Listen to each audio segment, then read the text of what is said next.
Pues muy buenos días a todos los que nos sintonizan a través de las redes sociales. Bienvenidos a Red Contextus, un podcast para la divulgación de la ciencia con sentido analítico, crítico y social.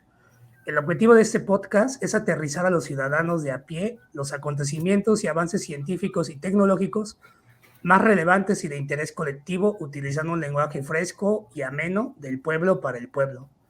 Para lograr lo anterior, en cada una de nuestras sesiones llevadas a cabo por el doctor César Augusto Pérez Martínez y su servidor Edgar Rodrigo Guzmán Bautista, charlaremos sobre temas de vanguardia o interés general para la sociedad. De igual forma, esperamos nos ayuden a construir este proyecto enviándonos sus comentarios y preguntas a nuestras redes sociales, mismas que revisaremos y estaremos muy al pendiente para dar respuesta en cada una de nuestras sesiones. Para entrar en materia, en la sesión 2 de Red Contextus, hemos decidido abordar los movimientos antivacunas. Según un artículo publicado por Erwin Hernández Rincón en la revista Panamericana de la Salud Pública, escribe lo siguiente. En 1796, Edward Jenner, un médico rural inglés, usó un nuevo sistema para prevenir la viruela, que consistía en inocular el contenido de una pústula de un enfermo de viruela en un hospedero sano. Nace así el primer proceso de inmunoprevención efectivo, y poco tiempo después se conforman los primeros grupos de oposición a la vacunación. Con base en los resultados positivos que tuvo el experimento de Jenner, en 1853 se promulga en Inglaterra la Ley de Vacunación para Bebés. Luego, en 1867, la ley se extendió hasta los adolescentes de 14 años y además se implementaron las primeras penalizaciones para objetarse a la vacuna de la viruela.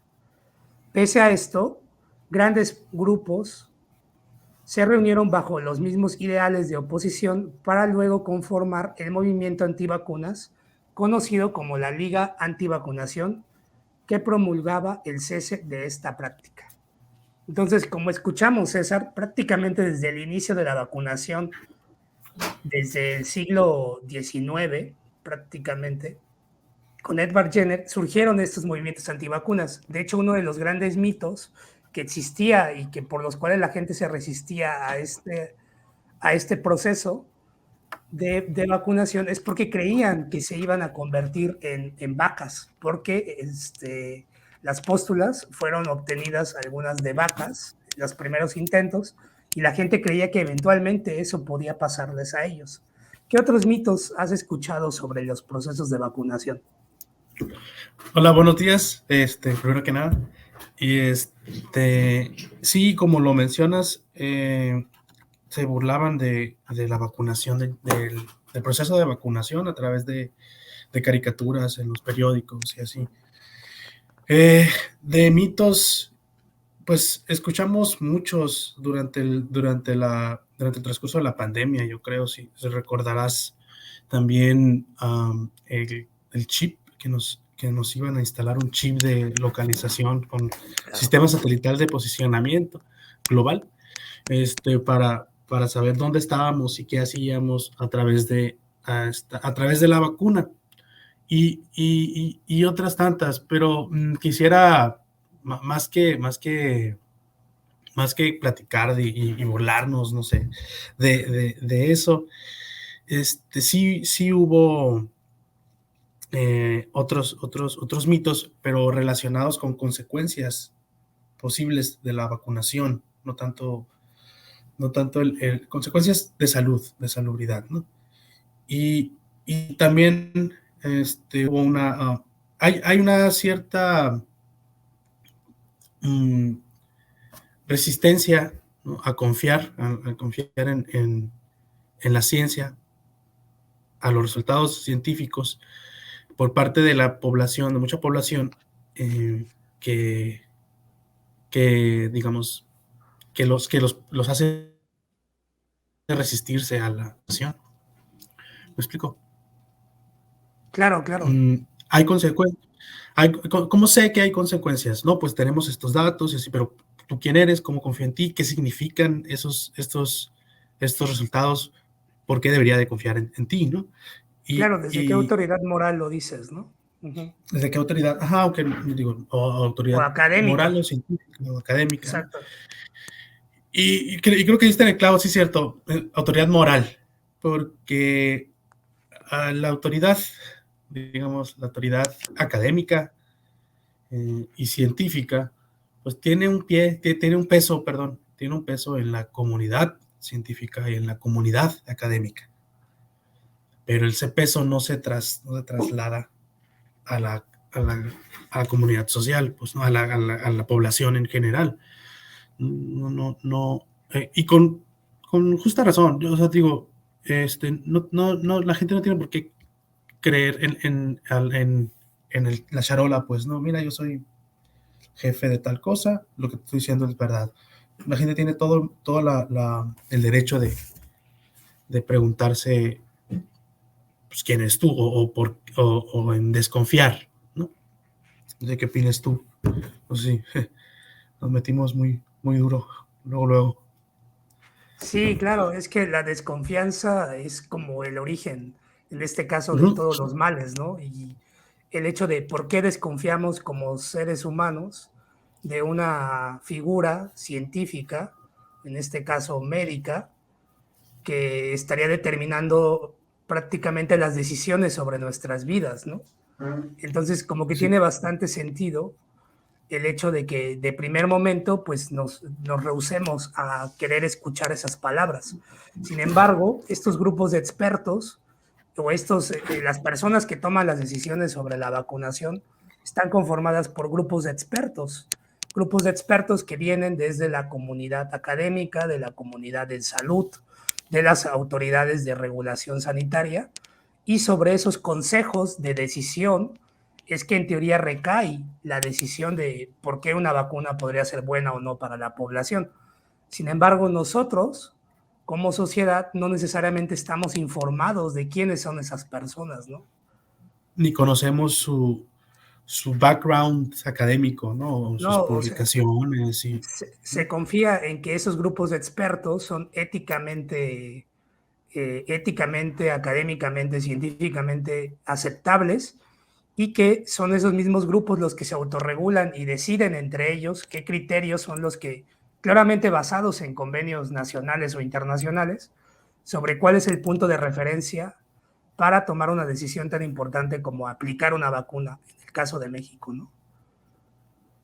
Sí, Sin sí, embargo, estoy de sí, acuerdo.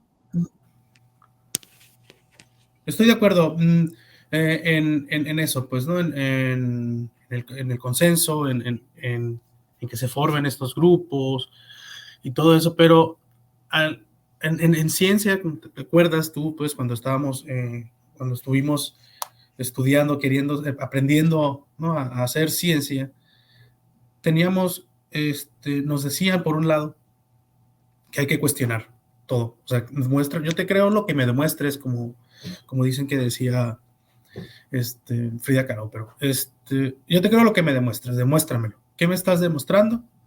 Y de esa forma, pues yo te creo. Si quieres que nada más por, por tener un pin de que eres doctor o por ser doctor, pues no, te voy a confiar, pues no, necesito más. Y está bien, yo creo que está bien en cuestionarlo, pues no. Y en ese sentido, el movimiento antivacunas, las personas pues que deciden no vacunarse, pues están en su derecho a no vacunarse, como lo mencionamos, y están en su derecho también de cuestionarlo. Y ahí creo que es donde donde, donde queremos como, como compañeros, tú y yo al menos, informar, pues, donde funciona, donde la ciencia está, creo yo, perdiendo una pequeña batalla, en que tenemos que explicarles, la ciencia tiene que explicarles por qué son seguras o tiene que explicarles los resultados, porque ven una tabla y qué significa esta tabla. Un claro, ingeniero, un ingeniero o doctorados en física, en lo que sea, pues será un genio, ¿no? O lo que sea, pero no tiene por qué entender cosas de salud, pues no es su especialidad, es obligación, creo yo, de las autoridades académicas y y científicas, hablarles en un lenguaje entendible. Al final de cuentas, a todos nos beneficia que todos estén vacunados, ¿no? Se ha erradicado ya la viruela gracias a la vacunación, y hay otras que van para allá. Sí, la postura crítica de los movimientos antivacunas siempre ha estado, bueno, ha estado ahí desde las primeras vacunas, como ya lo mencionábamos al inicio del programa, pero esta interpretación de los datos a veces se puede sesgar dependiendo de la Claro. persona que esté discutiendo esa información, ¿no? Por ejemplo, en este caso, a veces se tiene que dar un balance entre el riesgo y el beneficio de obtener las vacunas. Sin embargo, a veces el riesgo termina siendo relativamente mayor dependiendo de quién te lo esté diciendo y qué esté contemplando esa persona como riesgo. Si lo vemos en términos de vacunación, por ejemplo, está este caso de los laboratorios Cutter, allá por más o menos mediados de los 50, en donde justamente lo que se hizo era una vacuna para la poliomielitis, que era de un tipo que tenía que ser parcialmente inactivo el virus, pero no se realizó el proceso adecuadamente y la vacunación se realizó, o se realizaron más de 200,000 vacunas a niños contra la vacuna de la poliomielitis, y de estos niños cerca de 40,000 desarrollaron la enfermedad. 200 quedaron paralizados y 10 murieron. Entonces, si tú interpretas estos datos como desde el punto de vista científico, dices, oye, más del, ¿cómo se llama? Cerca del 20% de las personas que se vacunaron adquirieron la enfermedad. Entonces es un riesgo grande.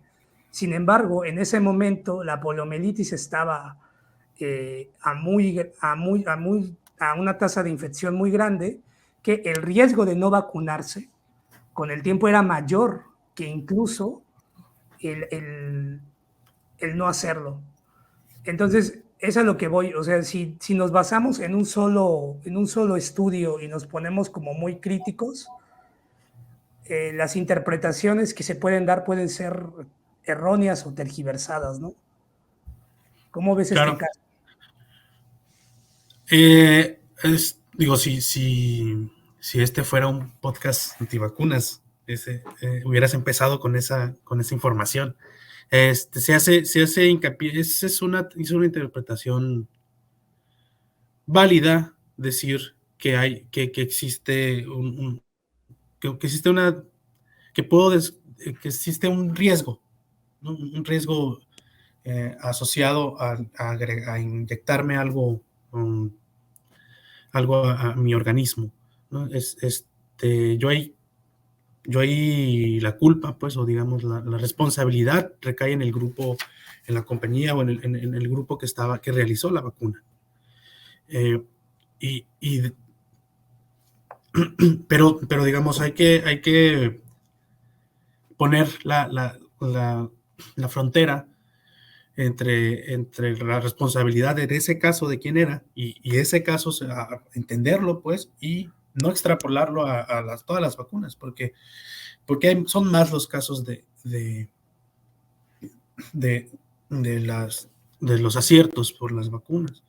Claro, Antes de Edward Jenner, antes de la vacunación con las pústulas del virus de la vaccinia, existía un método de la variolización, donde se inyectaban pústulas de personas con viruela. Tenía una tasa, tenía un porcentaje de fatalidad del 14%, la viruela, la enfermedad, en los tiempos de Edward Jenner. La variolización, que es el proceso previo antes de que Jenner inventara la vacunación, la variolización, en el cual se inoculaban los líquidos de las pequeñas pústulas de personas con viruela, tenía una fatalidad del 2 al 3%.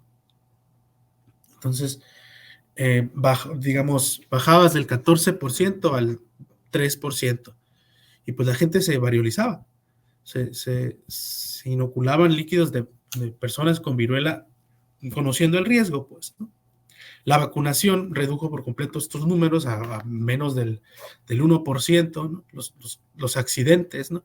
Que son los que siguen existiendo ahorita, ¿no? Menores del 1%, un porcentaje muy bajo de riesgo asociado a lo mejor con el transporte o con la manipulación eh, del inóculo, ¿no? Sí, ahorita me dejaste pensando sobre la producción, o sea, lo que yo mencionaba del caso de los laboratorios Cutter, que una cosa es la interpretación que se le dieron a los datos, pero en esta interpretación no tenemos que olvidar que la persona que las produjo, en este caso la empresa, que fue la responsable de que estas vacunas no estuvieran del todo inactivadas y que no fueran funcionales. Pero eso no, el hecho de que estuvieran mal hechas las vacunas no significa que el proceso sea malo en sí, Sí. sino que Uh-huh. tiene que haber responsables, de ahí que sea importante el tenerlos monitoreados, ¿no? Uh-huh.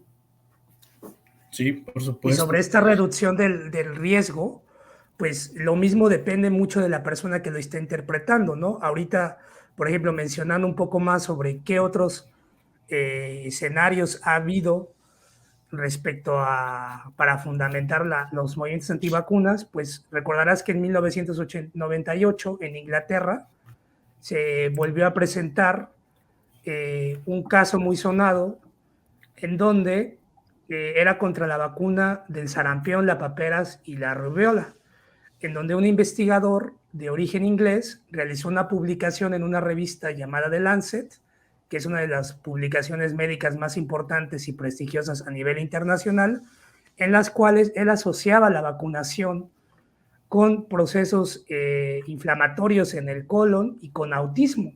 Sin embargo, los datos de estas personas, de la persona que las analizó, eran completamente falsos. Bueno, había datos falsos y había un sesgo de la información, de tal manera que la misma revista, con el tiempo o al paso de unos años, tuvo que retractarse sobre la, sobre la publicación.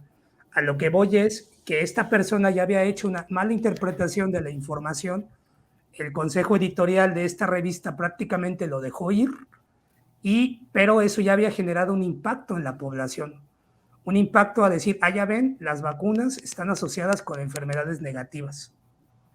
Entonces sí es muy importante como este proceso de escrutinio y de análisis constante sobre lo que está saliendo publicado en temas tan importantes como las vacunas, ¿no? Porque si bien los que producen pueden estar equivocados, también la persona que interpreta los datos tiene sus sesgos. Claro. Sí, la ciencia se hace en conjunto, pues, ¿no? La ciencia es objetiva, la ciencia es, hablamos todas estas cosas maravillosas de la ciencia cuando estamos enseñándoselas a los alumnos. La ciencia es objetiva, la ciencia tiene un proceso de revisión, ¿no? Y todo eso, pero la ciencia es objetiva no porque los científicos sean objetivos, la ciencia es objetiva porque está hecha por muchos, por muchos, y al final de cuentas los hechos son los hechos, pues, no. Lo decimos muy fácil ahorita, ya pasó el tiempo, ya sabemos que es retratado, ya sabemos que es falso, no hay, está retratado, ya no está en The Lancet, ¿sí? Claro. Si alguien lo presenta y dice, este artículo no está publicado, o sea, lo publicaron, lo retractaron, y ahorita no digamos, no tiene el mismo valor que tuviera, no tiene valor. ¿No? A la comunidad científica no tiene ningún valor esos resultados, ¿sí? Para hacerlo rápido. Pero en su momento, pues sí impactó. Como bien lo mencionas, The Lancet es una de las revistas más importantes y pues de vez en cuando no hay estos artículos que te exigen cambiar todo un paradigma y tienen muchos cuidados con esos, pero bueno, salió este caso, hay que aceptarlo como que se filtró como un error de muchas personas y hay que aprender de él, ¿no? Hay que aprender de que el proceso tiene sus fallos y hay que bloquear los fallos, ¿no? Hay que corregir, y bueno, lo corrigieron, ¿no? Pero bueno, que aprender para que no vuelva a pasar. Claro, pero lleva, lo que tú acabas de decir, es un proceso de construcción de conocimiento que implica a muchas personas, a muchas etapas, que se realizan en un tiempo y en un espacio determinado, y que hoy en día con las redes sociales, el escuchar a los antivacunas con un video de YouTube prácticamente que provienen muchos de ellos de la teoría de la conspiración, pues a veces es un poco ridículo y difícil de creer, ¿no?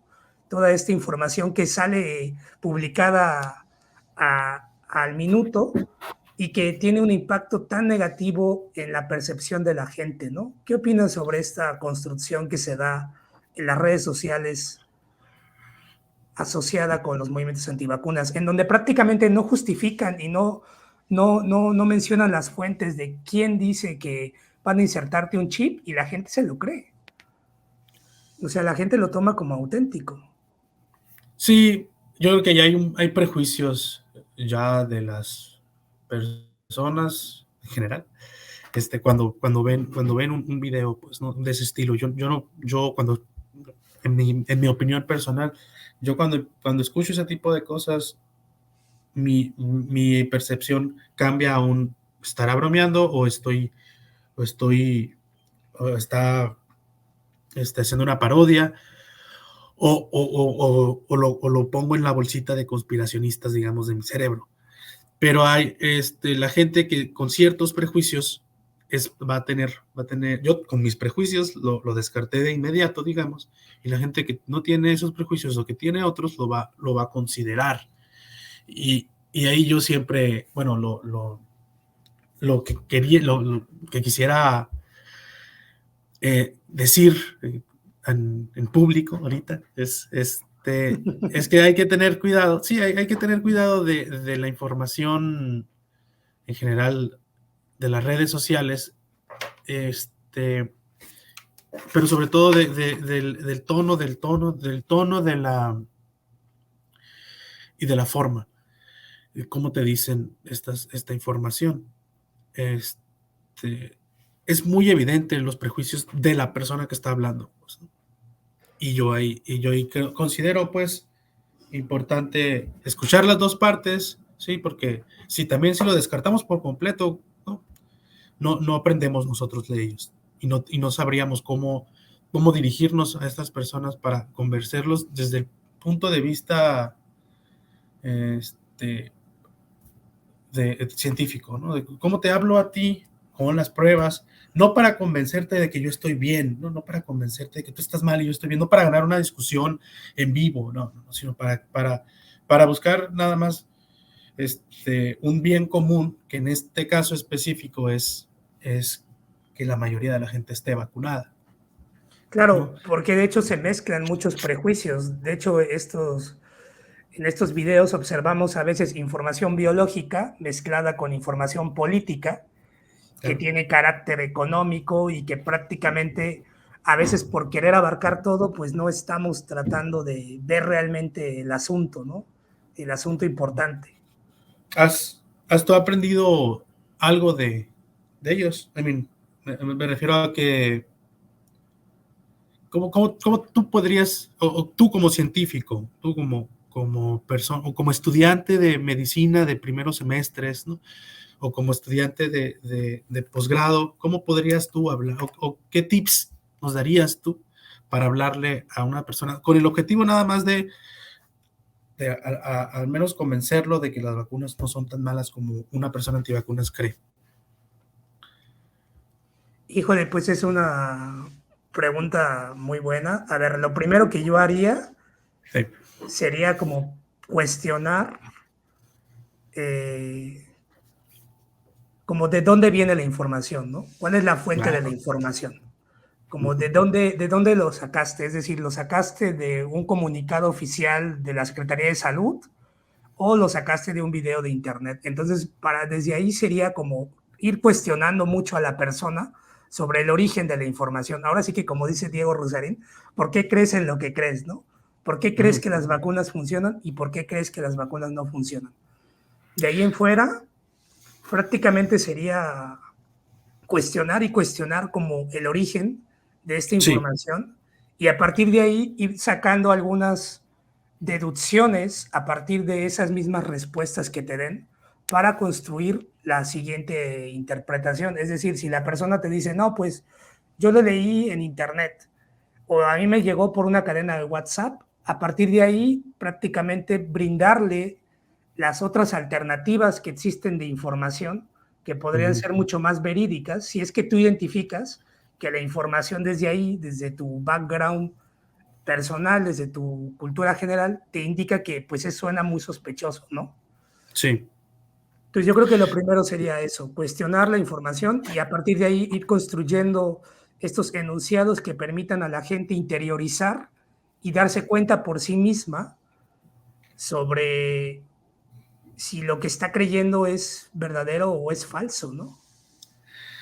Sí, te pregunto porque cambiando de movimiento, el movimiento terraplanista, ¿no? Las personas que creen que la Tierra es plana, yo he visto muchos videos eh, donde ponen a una persona terraplanista con una persona que cree que la Tierra es redonda, que sabe que tiene la certeza que la Tierra es redonda, y los ponen a discutir, ¿no? Los ponen en el mismo lugar, con el mismo, digamos, autoridad, ¿no? Nadie puede decir, aquí sus títulos no valen, aunque ponen a científicos, sus argumentos, ¿no? Y el argumento del terraplanista es, pues yo salgo y veo que está plano, ¿no? Lo cual perdón, pero es verdad, tú sales y la Tierra parece plana. Cuando cuando le toca el turno al científico, pues dice, no, si te subes a un lugar muy, muy alto vas a poder ver que no está tan plana. Y yo me quedo pensando, bueno, es el único, realmente, ¿acaso es el único argumento que tienen? Porque, digo, es cierto, si tú le dices, no, pero las fotos de la NASA, Photoshop, ¿qué? Existen los Photoshops, es cierto, ¿no? Y no tenemos por qué nada más, o sea, argumentos hay de sobra, ¿no? Y me decepciona un poco a veces la comunidad científica cuando cree, primero, pues que por ser nada más científico les tiene uno que creer. Y cuando se acaban los argumentos tan rápido, ¿no? Es cierto que entre más complicado el argumento, la persona, o sea, cuando no quiere creer, la persona no va a creer, a lo mejor, ¿no? Pero el objetivo no es convencerlo, pues, en un principio, ¿no? Creo yo. El objetivo es al menos como tú mencionas, meter la posibilidad de que, de que, de que ese tipo de cuestionamiento también pudiera ser aplicado a lo que él ya cree, ¿no? A lo que esta persona ya cree. Como tú lo mencionas, ¿de dónde vino esa información? Del WhatsApp. ¿Acaso el WhatsApp nunca, siempre te ha dicho la verdad? Aunque suena también muy elitista decir, si viene de WhatsApp es falso. También, ¿no? Un doctor en WhatsApp me dijo, digo, es un problema complicado. Yo considero que es un problema complicado. Y burlarte o ridiculizar a alguien por creerle a otra persona, a una persona que tiene seguramente la confianza de esta persona, yo creo que no es la forma. Me gustó lo que me dijiste, ¿no? Decirle, pues bueno, ¿de dónde viene? Sin caer, claro, en ridiculizarlo, en decir, no, bueno, pues si viene de WhatsApp, pues, pues claro, seguramente es verdad, ¿no? O decir, no, lo viste en un TikTok, pues wow, no, pues mira, yo me informé de la OMS, ¿no? Y ¿qué digo? Que la OMS tiene más autoridad en temas de salud que cualquier otra organización, Claro, pero, pero no debe, eso no es un argumento, ¿sí?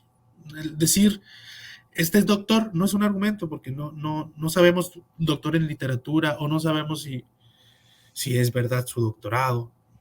O sea, no es suficiente, creo yo. Las credenciales no son suficientes. La charoleada, como dicen, no es suficiente, no debe de ser suficiente. Está bien que no sea suficiente.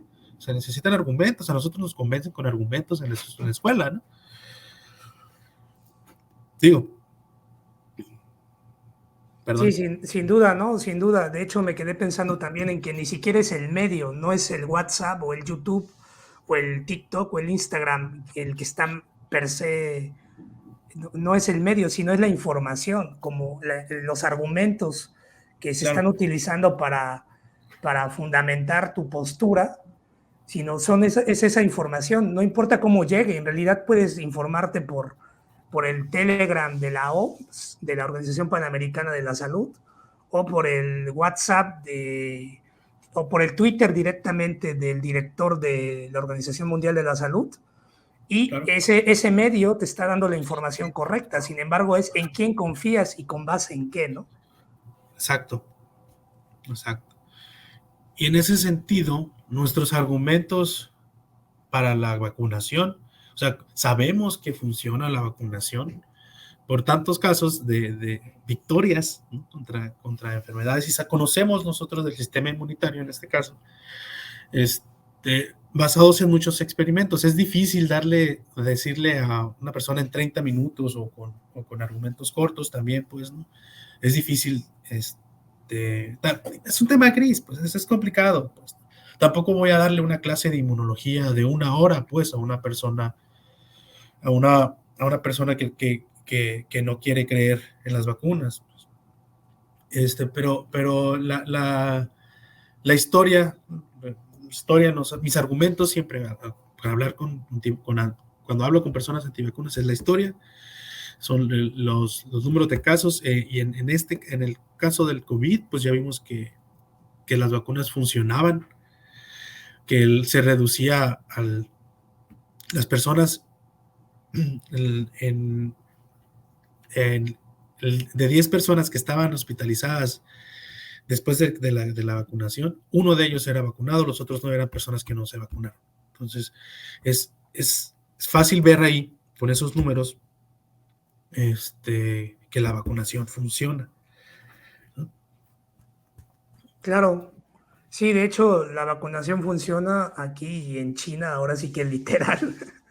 Y con los datos que hoy tenemos sobre la eficiencia de las vacunas en el primer mundo y en los países en vías de desarrollo como México, pues Uh-huh. podemos caer en cuenta de que prácticamente, pues sí, fueron vacunas muy seguras, vacunas que están dando resultados y que ahora es entre los no vacunados en donde prácticamente se están llevando a cabo la presencia de casos, ¿no? Sí, ¿Por qué la gente resiste a vacunarse entonces? ¿Será porque todos son antivacunas o realmente tendrá que ver un poco más con sus prejuicios o el... Porque alguien que no se vacunó no necesariamente es antivacunas, ¿no? Sino que quizá... O a partir de cuándo te declaras tú como antivacunas. quién sabe. Digo, disclaimer, no lo sabemos todo. Y está bien, pues, hay chance de aprender. Eh, y no sé, sí conocí personas que dudaban de la vacunación y que fueron presionadas, por otras personas para vacunarse, ¿no? Tampoco fue algo en contra o sea, fueron convencidas, ¿no? No coercionadas, pues, ¿no? Fueron convencidas, pero no con argumentos, pues, ¿no? Digamos, no te voy a dejar ver a mis hijos si no te vacunas. Claro, sí. Es, pero no consideraría a estas personas antivacunas, No, sino, porque simplemente tal vez tenían dudas o tenían ajá, inseguridades. exacto, requerían más información, ¿no? Y a la persona que le pidieron esa información se le acabó, o no la tenía, ¿no? O nunca la tuvo, pues, entonces, una recomendación general a los radioescuchas, ¿sí? Podcast escuchas, este, eh, hay más información ahí, busquen más información, siempre diferentes fuentes es bueno, aunque no, bueno. Ah, pero yo creo que una persona antivacunas yo creo que es estas personas que creen que te va a dar autismo por este artículo.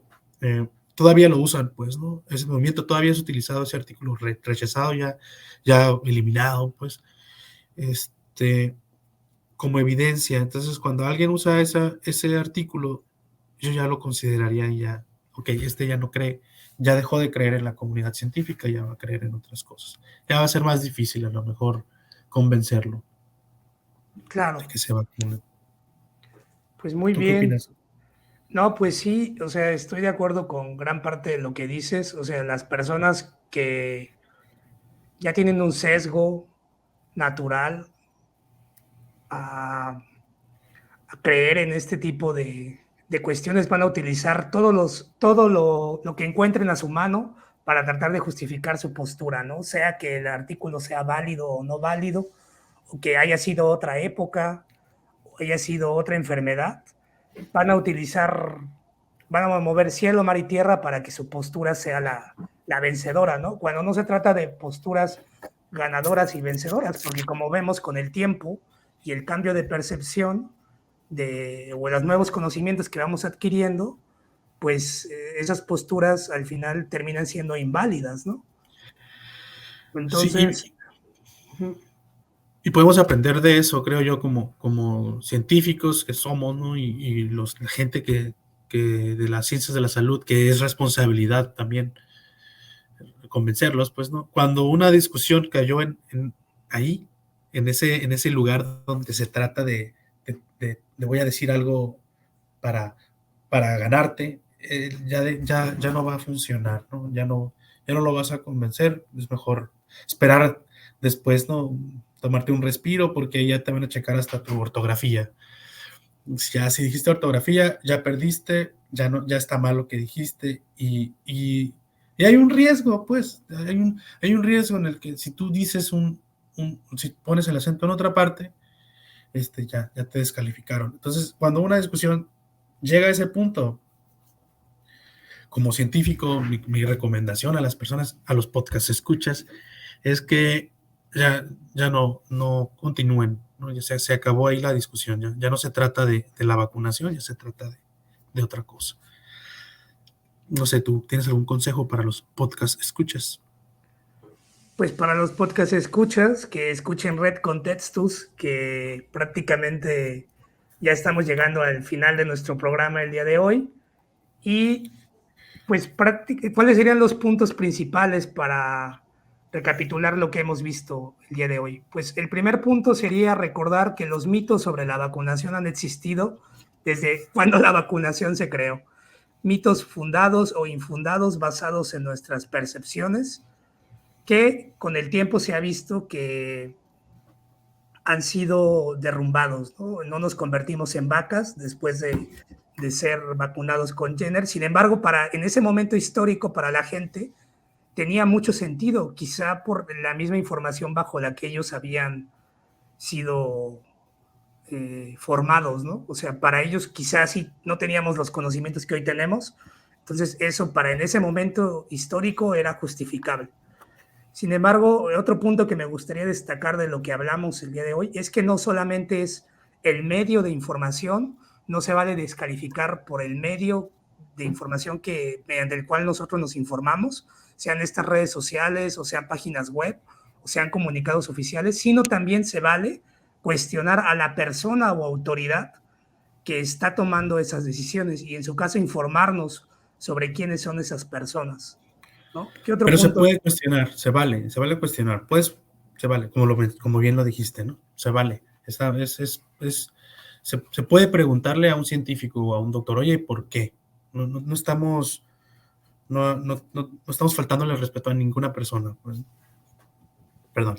¿Qué otro punto te gustaría resaltar de lo que hablamos? El, el miedo, creo que dijiste, usaba lo de cómo funciona con miedo. Las personas al principio empiezan con miedo. Hay un miedo que lo usaron las antivacunas, pues hay un miedo de una consecuencia negativa, ¿no? Es importante para el estudio, a lo mejor en otro podcast podríamos hablar de eso, en otra sesión, pero bueno, pero sí, Bueno, no, y también quisiera la historia, ¿no? Recalcar la historia. A nadie, mucha gente no le gusta leer la historia, yo creo que vale la pena. Pero bueno, claro, sucede. claro, porque por ahí dicen, ¿no? Que si no estamos condenados a repetir nuestra historia si no la conocemos. Eso Entonces, dicen. Es muy cierto. Bueno, les recordamos que para la construcción de una cultura compatible con la ciencia necesitamos mantenernos abiertos y críticos con la información que nos llega de diferentes medios para interiorizarla y tomar acciones basadas en fuentes confiables y cotejadas por expertos en el tema. Esperamos que haya sido de su agrado nuestra segunda sesión de Red Contextos y nos despedimos deseándoles lo mejor en su día a día y nos escuchamos en la próxima sesión. Hasta la próxima. Hasta la próxima.